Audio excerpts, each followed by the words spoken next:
পাকিস্তানের ভারতের ক্ষেপণাস্ত্র হামলা।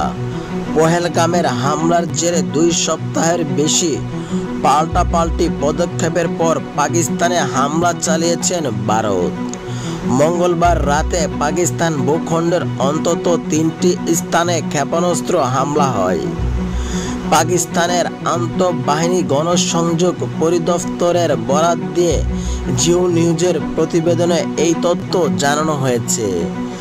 ভারতের হামলাকে কাপুরুষিত উল্লেখ করে পাকিস্তানের আইএসপিআরের মহাপরিচালক লেফটেন্যান্ট জেনারেল আহমেদ শরীফ চৌধুরী বলেন, কোটলি, বাওয়ালপুর এবং মুজাফফরবাদে ক্ষেপণাস্ত্র হামলা চালিয়েছেন ভারত।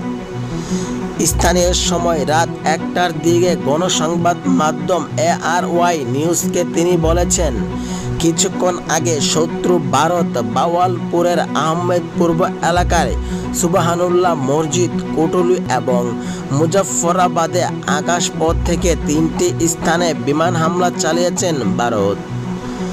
ভারত নিজেদের আকাশ থেকে হামলা করে জানিয়েছেন, তিনি বলেন, আমাদের বিমান বাহিনীর সমস্ত বিমানে আকাশপথে উড়েছে।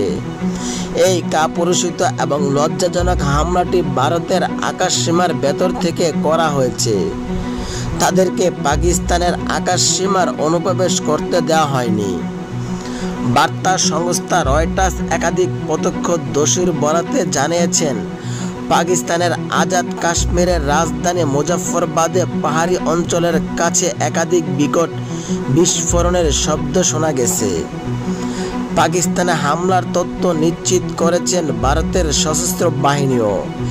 এক বিবৃতিতে তারা জানিয়েছেন, অপারেশন সিন্দুর এর অংশ হিসেবে পাকিস্তান এবং পাক অধিকৃত জম্মু এবং কাশ্মীরের 9টি স্থানে হামলা চালানো হয়েছে।